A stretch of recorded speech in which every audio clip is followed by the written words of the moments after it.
हम सब ये जानते हैं कि नेटफ्लिक्स काफ़ी ज़्यादा बड़ा है और वो स्ट्रीमिंग सर्विस के मामले में काफ़ी ज़्यादा बड़े थे, जिन्होंने ब्लॉकबस्टर को भी धूल चटाई थी और केबल टीवी को भी ख़त्म करके रख दिया। मगर क्या आपको पता है, नेटफ्लिक्स बहुत ज़्यादा स्ट्रॉन्ग परफॉर्मिंग स्टॉक नहीं था, बल्कि इसके साथ साथ वो काफ़ी ज़्यादा स्ट्रॉन्ग परफॉर्मिंग स्टॉक था S&P 500 के अंदर एक पूरे दशक के लिए। They certainly didn't anticipate a global international launch, all at once in 2013. Those are the things that drove the stock higher. अगर आपने नेटफ्लिक्स में पैसे इन्वेस्ट किए होते 2010 की शुरुआत में, तो आपको 100 गुना का रिटर्न मिलता जब वो पीक पे गया था। इसी के साथ साथ अगर अमेजोन के में आप इन्वेस्ट करते तो आपको 33 गुना रिटर्न्स मिलते हैं। साथ ही साथ एप्पल में आपको 25 गुना रिटर्न्स मिलते हैं। इतनी ज़्यादा अमेजिंग परफॉर्मेंस के बाद भी नेटफ्लिक्स को टॉप 10 कंपनीज में लिस्ट में रखा जाता है लोगों की तरफ से, जबकि उसका साइज़ काफ़ी ज़्यादा कम है। जब पेंडेमिक की शुरुआत हुई, नेटफ्लिक्स का स्टॉक बहुत ज़्यादा ऊपर चला गया, क्योंकि बहुत सारे लोगों ने शोज़ और मूवीज़ को देखने लगे नेटफ्लिक्स पे, और क्योंकि उनको पता नहीं था और कुछ क्या करना है। तो मगर पिछले कुछ महीनों से नेटफ्लिक्स कुछ अच्छी तरीके से काम नहीं कर पा रहा है। नेटफ्लिक्स का 50% स्टॉक डाउन हो चुका है पिछले 4 महीनों में, जिसका मतलब है $150 बिलियन का मार्केट कैपिटल का लॉस, और जिसकी वजह से नेटफ्लिक्स को जो वो 5वां सबसे बुरा परफॉर्मर बनाता है S&P 500 में, तो किस तरह से नेटफ्लिक्स नंबर 1 स्टॉक था जो S&P 500 में एक दशक से भी ज़्यादा, वो अब 1% में सबसे नीचे गिर चुका है कुछ ही महीनों के अंदर।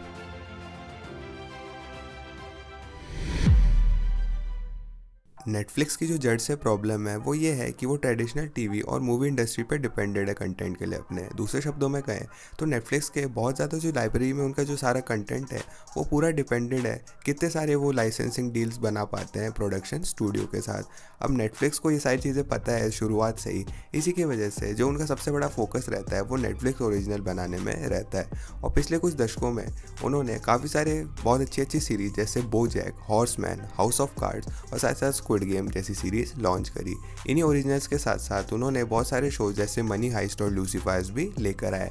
मगर दिन के आखिर में नेटफ्लिक्स का जो ओरिजिनल कंटेंट और उसकी स्ट्रेटेजिक परचेजेज है, तो वो कुछ ही लोगों के उनकी पूरी लाइब्रेरी में काम आती है। जिसका मतलब ये है कि अगर प्रोडक्शन स्टूडियोज नेटफ्लिक्स को बायकॉट करेंगे किसी की भी कारण की वजह से, तो सबसे ज़्यादा नेटफ्लिक्स अपना कंटेंट खो देगा और सब्सक्राइबर्स भी उसके साथ साथ चले जाएंगे। शुरुआत से ही बहुत सारे स्टूडियोज ने मना कर दिया था अपना कंटेंट लाइसेंस करने को नेटफ्लिक्स के साथ, और समय के साथ साथ ये स्टूडियोज बढ़ते जा रहे हैं क्योंकि नेटफ्लिक्स के कॉम्पिटिटर्स भी बढ़ते जा रहे हैं। नेटफ्लिक्स का सबसे बड़ा कॉम्पिटिटर है डिज्नी प्लस, और इसी के साथ साथ उन्होंने शुरुआत करी थी अपनी स्ट्रीमिंग सर्विसेज की नवंबर 2019 में, जस्ट 2 साल पहले। मगर उन्होंने क्योंकि अभी अभी मार्केट में हिस्सा लिया है, फिर भी उनके पास 130 मिलियन सब्सक्राइबर्स हैं। और बात करें नेटफ्लिक्स की, तो अभी नेटफ्लिक्स के पास 221 मिलियन सब्सक्राइबर्स हैं। तो नेटफ्लिक्स के पास अभी भी 90 मिलियन ज़्यादा सब्सक्राइबर्स हैं डिज्नी के साथ। मगर अगर डिज्नी ने सिर्फ आधा ये सब्सक्राइबर का मार्क सिर्फ 2 सालों में कंप्लीट कर लिया, तो सोचो कि आने वाले 5 या 10 सालों में वो कहाँ पे जाएगा। और मुझे लगता है कि कुछ ही समय है कि डिज्नी नेटफ्लिक्स को भी पार कर जाएगा सब्सक्राइबर्स के मामले में। और ये सबसे बड़ा कारण है कि क्योंकि डिज्नी एक फुल ऑन प्रोडक्शन कंपनी है। क्योंकि सबसे पहले तो उनके पास वॉल्ट डिज्नी है प्रोडक्शन स्टूडियो, इसी के साथ साथ उनके पास सारे क्लासिक्स है जैसे अलादीन हो गया, अलाइस इन वंडरलैंड हो गया, फ्रोजन और मोआना हो गया। इसी के साथ साथ उनके पास पिक्सार भी है जिसमें आता है Soul, Coco, the Incredibles, Cars, Finding Nemo, Inside Out, Toy Story और बाकी सारी एनिमेटेड मूवी जिन्हें हम देखते हुए बड़े हुए हैं। इसी के साथ साथ उनके पास है मार्वल, जो कि सारे उनके पूरे मार्वल सिनेमैटिक यूनिवर्स को फ्रॉम आयरन मैन से लेके एंड गेम तक आता है। इसी के बाद उनके पास जो सबसे बड़ी चीज़ जो मिसिंग है वो है कुछ स्पाइडरमैन की मूवीज़, और इसके बाद उनके पास पूरा स्टार वॉर्स का यूनिवर्स है। और हम ये भी चीज़ नहीं भूल सकते कि उनके पास मेलेडोरियन है। इसी के साथ साथ उनके पास बहुत बड़ी लाइब्रेरी है नेशनल ज्योग्राफिक से भी। और इन सारी चीज़ों के साथ साथ उनके पास बहुत सारी ऑडबॉल मूवीज़ है जैसे अवतार। और डिज्नी क्योंकि सारे राइट्स ओन करता है, हमने जो भी सारी चीज़ में बात करी है उनके ऊपर, तो इन चीज़ को बताते हुए डिज्नी किसी भी लाइसेंसिंग कंपनी और किसी के ऊपर डिपेंडेंट नहीं है, क्योंकि वो सारी चीज़ें खुद ही ओन करते हैं। दूसरे शब्दों में कहें तो डिज्नी एक प्रोडक्शन कंपनी है जिन्होंने एक स्ट्रीमिंग सर्विसेज लॉन्च करी है, जो वहीं पर नेटफ्लिक्स एक स्ट्रीमिंग सर्विस है जो कि प्रोडक्शन करती है थोड़ा बहुत। इसी के साथ साथ जैसे कि और भी प्रोडक्शन कंपनीज लॉन्च करेंगी अपनी खुद की स्ट्रीमिंग सर्विसेज जैसे पैरामाउंट प्लस, तो इसके लिए नेटफ्लिक्स को बहुत ज़्यादा दिक्कतें आने वाली है कि अब वो अपने कंटेंट को और सब्सक्राइबर्स को बचा कर रख सके। अब आगे बढ़ते हैं। नेटफ्लिक्स की दूसरी सबसे बड़ी दिक्कत जो है महामारी। हमने ये तो चीज़ देखी होगी कि आप थोड़ा कंफ्यूज हो गए कि महामारी तो नेटफ्लिक्स के लिए काफ़ी अच्छा सोने का टिकट बन चुकी थी, क्योंकि घर पे लोग देखते थे मूवीज़ को, बिजनेस काफ़ी अच्छा चलता था नेटफ्लिक्स का। मगर लंबे समय की अगर बात करें तो पेंडेमिक जो है नेगेटिव रहा नेटफ्लिक्स के लिए। 2 कारण थे उसके। सबसे पहला तो ये था कि कंज्यूमर्स जो थे वो लोग अलग अलग स्ट्रीमिंग सर्विसेज ट्राई कर रहे थे। सबसे बड़ी दिक्कत ये थी कि जो भी स्ट्रीमिंग सर्विसेज को देख रहे थे, शोज़ को देख रहे थे, उन सबके पास नेटफ्लिक्स का सब्सक्रिप्शन था पेंडेमिक से भी पहले। और इसी के बाद अगर वो डिज्नी प्लस हॉटस्टार का उनके पास सब्सक्रिप्शन नहीं था, या पैरामाउंट प्लस का सब्सक्रिप्शन नहीं था, या हुलू का सब्सक्रिप्शन नहीं था, तो वो ये था कि वो इतने सारे सब्सक्रिप्शंस के लिए पे नहीं करना चाहते थे रेगुलर बेसिस पे। मगर जब वो घर पे अटक गए तो इसके बाद उनको ज़्यादा समझ में नहीं आया और उनको ऐसा लगा कि और सब्सक्रिप्शन लेके देख लेना चाहिए। तो अगर सच कहूँ तो ये जो भी सारे लोग हैं वो घर पे बैठ के ख़राब हुए हैं, तो उनके पास सारे सब्सक्रिप्शंस हैं और वो इन सब्सक्रिप्शंस को बंद नहीं करने वाले अभी जल्दी में तो।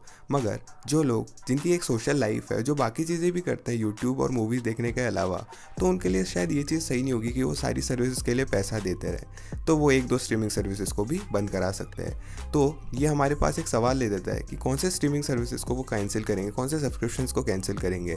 सच्चाई तो ये है कि इसमें बात का कोई मैटर भी नहीं करता, क्योंकि जो नेट गेन है वो एक हमेशा फेवर में होगा कंपटीशन के। अब एग्जांपल ले लेते हैं, डिज्नी प्लस ने 100 मिलियन सब्सक्राइबर्स गेन किए जब से महामारी की शुरुआत हुई है, और नेटफ्लिक्स ने वहीं पे 40 मिलियन सब्सक्राइबर्स का गेन किया। अब चलो मान लेते हैं 10 मिलियन सब्सक्राइबर्स के पास दोनों सब्सक्रिप्शन है डिज्नी और नेटफ्लिक्स के, तो वो सोचते हैं कि अब एक को काटना पड़ेगा। तो इसकी वजह से अगर वो सारे नेटफ्लिक्स के साथ रहना की भी कोशिश करेंगे तो डिज्नी प्लस का जो नेट गेन है वो 90 मिलियन सब्सक्राइबर्स का रहेगा, जो कि नेटफ्लिक्स के दुगना है। और अगर सच्चाई में देखें तो ये 50-50 होना चाहिए वैसे तो स्प्लिट, मगर अगर सारी चीज़ें इसके हिसाब से भी होंगी तो डिज्नी के फेवर में होने वाली है। अब जो दूसरा कारण होने वाला है वो पेंडेमिक क्योंकि बैड था नेटफ्लिक्स के लिए लॉन्ग रन में। इसका ये मतलब है क्योंकि जो कंपटीशन का सीरियसनेस है वो बढ़ चुकी थी, क्योंकि महामारी के पहले जो स्ट्रीमिंग बिजनेस था वो एक एडिशन होता था कि जो प्रोडक्शन कंपनीज है तो अपना बिजनेस में ऐड कर लेती थी। मगर जब पेंडेमिक आया तो स्ट्रीमिंग जो है वो सबसे बड़ी प्रायोरिटी बन चुका था। अब डिज्नी का एग्जांपल ले लेते हैं। पेंडेमिक से पहले वो सारी अपनी मूवीज़ को वो $1 बिलियन कमा रही थी बॉक्स ऑफिस में, और वो उनके पास सारे थीम पार्क्स है पूरी दुनिया में। और जब उनके जो रेवेन्यू है सारा वो थिएरेटिकल रिलीज और थीम पार्क से ज़ीरो हो गया रातों रात। अब वो ऐसा क्यों हुआ? वो पेंडेमिक की वजह से हुआ। तो वो अपना फोकस शिफ्ट ज़रूर करने वाले थे, और जो ऑब्वियस चीज़ थी वो थी स्ट्रीमिंग। जो भी बड़ी बॉक्स ऑफिस फिल्म थी जैसे सोल हो गई, वो कंप्लीटली थिएटर में नहीं आई, वो डायरेक्ट स्ट्रीमिंग सर्विसेज में आ गई। और ये सिर्फ डिज्नी की बात नहीं है, ये सारी प्रोडक्शन स्टूडियोज़ की बात है। सारे जो सारे हैं उन्होंने पेंडेमिक से काफ़ी ज़्यादा गेन किया और स्ट्रीमिंग को काफ़ी ज़्यादा सीरियसली लेने लगे। तो पेंडेमिक जो है वो काफ़ी ज़्यादा हार्मफुल था नेटफ्लिक्स के लिए। अगर ये महामारी नहीं होती और नेटफ्लिक्स के ऊपर कोई भी डिपेंडेंसी की दिक्कत नहीं होती, तो उनके पास एक सबसे बड़ी दिक्कत थी, वो ये थी कि वो सस्टेन्ड ग्रोथ नहीं कर पा रहे थे। यहाँ पे सबसे बड़ी दिक्कत ये है कि नेटफ्लिक्स ने अपने सारे अंडे टोकरी में डाल दिए हैं वीडियो स्ट्रीमिंग के लिए। और इस बात में सेंस भी है, क्योंकि उनको फोकस करना होता है मार्केट शेयर बनाने में बाकी प्रोडक्शन स्टूडियोज़ के खिलाफ।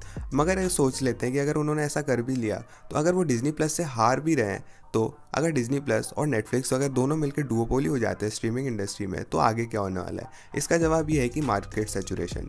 अभी चलकर या आगे जाकर ऐसा होने वाला है कि स्ट्रीमिंग सब्सक्रिप्शन सबको पास होने वाला है, वो भी नेटफ्लिक्स का। तो आप ये कह सकते हो कि नेटफ्लिक्स के पास तो वैसे भी सबसे ऊपर वाले पॉइंट पर पहुंच चुके हैं, जहाँ पर वो सब्सक्राइबर ग्रोथ जो है वो काफ़ी ज़्यादा मिस कर चुके हैं अपने टारगेट्स के साथ साथ, और वो वीक ग्रोथ दिखा रहे हैं आगे बढ़ते हुए। मगर अगर आपको ऐसा लगता है कि वो नेटफ्लिक्स मार्केट सैचुरेशन में पहुँच चुका है, तो आप क्या सोचते हो कितना ज़्यादा ग्रो कर सकता है? और भी ज़्यादा, वो 300, 400 या 500 मिलियन सब्सक्राइबर्स अगर उतना भी अगर कर लेते हैं, 500 मिलियन सब्सक्राइबर्स भी वो ग्रोथ कर लेते हैं अपनी, तो बहुत ज़्यादा होगा वो अपने दुगने से कभी ज़्यादा वो जितने आज हैं। हालांकि ये बुरी बात नहीं है, मगर अब जैसे कि कंपनीज मैच्योर होती है तो वो उतने ज़्यादा ग्रोथ नंबर्स ला नहीं सकती। मगर ये कंपनीज जो भी ज़्यादा ग्रोथ होती है तो उतनी ज़्यादा वैल्यू भी नहीं कर सकती अपने आप को। और अब नेटफ्लिक्स की हिस्ट्री को देखें तो उनका जो पी रेशियो है वो हमेशा 100 के ऊपर रहा है, और अगर अभी जो डिक्लाइन आया उसका, तब भी उन्होंने पी रेशियो 30 के ऊपर मेंटेन करके रखा। अब हो सकता है कि जो अभी डिक्लाइन चल रहा है तो वो मार्केट एडजस्ट कर रहा हो खुद को, कि नेटफ्लिक्स उनको समझ आ गया हो कि अब ज़्यादा ग्रोथ कंपनी कर नहीं सकती जितना वो पहले एक टाइम पे कर रही थी। मगर हर मेच्योर जो कंपनी होती है, जो मेच्योरिंग स्टेज में जाती है, तो वो ये सारे इशू को फेस करती है, अब शुरुआत में हो या बाद में। मगर बहुत सारी उसमें ये समझ जाती है कि किस तरह से अलग अलग चीज़ें बना के पैसा कमाया जा सके उन कंपनीज से, और कुछ लोग वहीं पर रह जाते हैं कंपनीज़ में, और वो कंपनीज नीचे नीचे जाती रहती है और बाकी कंपनीज मार्केट लेती रहती है। अब एग्जाम्पल ले लेते हैं एप्पल का। उन्होंने ये सेम इशू 2010 में फेस किया था, क्योंकि उनके आईफोन के सेल्स कुछ ज़्यादा थे नहीं बल्कि कम और हो रहे थे। एप्पल को सबसे पहले उन्होंने आईफोन के प्राइसेस बढ़ाकर ये सोचा कि अब इससे प्रॉफिट मार्जिन बढ़ जाएगा, मगर वही चीज़ अभी नेटफ्लिक्स भी कर रहा है। मगर जो सबसे बड़ी दिक्कत ये थी कि एप्पल को रियलाइज़ हो चुका था कि एक लिमिट के ऊपर आप फ़ोन की प्राइसेस नहीं बढ़ा सकते, और उन्होंने आईफोन 11 से अपनी फ़ोन की प्राइसेस कम कर दिए। तो इसी की तरह नेटफ्लिक्स भी अपने प्राइसेस को बढ़ाते नहीं रह सकता ग्रोथ के सब्स्टिट्यूशन में। और एप्पल के लिए तो हालांकि जो जवाब था वो ये था ग्रोथ को कम करने का, कि वो एप्पल म्यूज़िक, एप्पल केयर, आई क्लाउड और एप्पल टीवी जैसी सर्विसेज में फोकस कर सके। इसी के साथ साथ दूसरे शब्दों में कहें तो सबसे बड़ी जो ताले की चाबी है वो ये है कि बहुत सारी वैल्यूज़ देनी चाहिए अपने पहले वाले कस्टमर्स को, पुराने कस्टमर्स को, बजाय इसके कि नए कस्टमर्स को अपने प्लेटफॉर्म पे लेके आना। नेटफ्लिक्स ये भी कर रहा है खुद से, जैसे वो नेटफ्लिक्स गेम्स भी जैसी सर्विसेज भी लेके आ रहा है, मगर जो सबसे बड़ी दिक्कत ये है कि वो हिट या मिस हो जाते हैं। मगर ये ऐसा होता है कि कभी कभार जो नई सर्विसेज होती है वो कस्टमर्स को जो चाहिए होती है वही होती है, और कभी कभार ऐसा होता है कि कस्टमर्स को बिल्कुल भी पसंद नहीं आता। तो इसी की वजह से मार्केट जो है नेटफ्लिक्स को बहुत ज़्यादा क्रेडिट नहीं देना चाहता जब तक वो प्रूव नहीं हो जाता कि नेटफ्लिक्स का फ्यूचर काफ़ी अच्छा है वीडियो स्ट्रीमिंग से बढ़कर, कि जिसमें भी वो पहले ही सैचुरेशन पॉइंट पे आ चुके हैं। आगे बढ़ते हैं तो ऐसा नहीं है कि नेटफ्लिक्स अभी कहीं भी जाने वाला है, और ऐसा भी नहीं है कि नेटफ्लिक्स बहुत बड़ा है फेल होने की वजह से, क्योंकि हमने पहले भी बहुत सारी कंपनीज़ को देखा है बल टाइम टू टाइम जाते हुए, कि चाहे वो कितनी भी बड़ी हो। अब चाहे नेटफ्लिक्स के साइज़ की बात कर लें तो अब ऐसी बात तो नहीं है कि वो एक रातों रात ही हो जाएगा। अगर नेटफ्लिक्स को फेल भी होना होगा तो वो डिश नेटवर्क की तरह ही फेल होगा, जो कि धीरे धीरे सब्सक्राइबर लॉस से शुरू होगा, और इसी के साथ साथ उसके बाद कंपटीशन जो है वो उनके सारे लोगों को ले लेंगे, और उसके बाद नेटफ्लिक्स खत्म हो जाएगा।